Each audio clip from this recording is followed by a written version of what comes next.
Tavo aukštesnysis aš yra ant kalno viršūnės, jis viską mato, jis viską suvokia, jis viską žino, jis viską suvokia.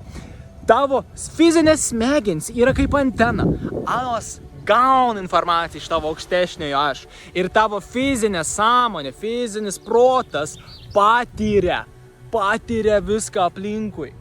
Tai yra labai svarbu šitą dalyką suvokti, nes tavo fizinis smegenys ir tavo protas, sąmonės šitos fizinis, negali ir nesupras niekada, kaip dalykai įvyks.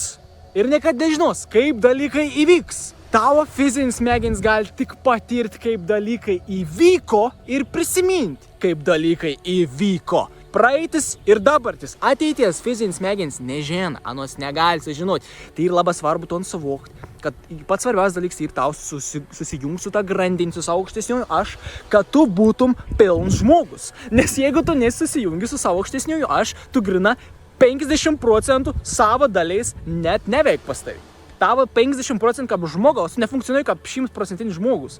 Tau reikia susijungti su savo aukštesniuoju aš, kad tu galėtum turėti to ant vedlį, kad ras tau rodys ir aiškiai rodys ženklus, kur tau eiti, ko tau daryti ir kaip tom padaryti. Nes tavo fizinis smegenys nežino, kaip dalyką įvyks, anos tik gali patirti, kaip dalyką įvyko. Tu turi pasitikėti 110% savo aukštesniuoju aš, ano vedimu.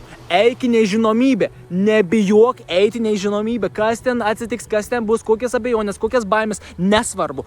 Eik į nežinomybę su 110% pasitikėjimu savo aukštesniuoju aš, nes jis ir visą laiką su tavim, jis tau visą laiką duos gaires, jis visą laiką tau padės ir sakys, kur eiti su savo siuntimu energijais, o ta energija yra aistra.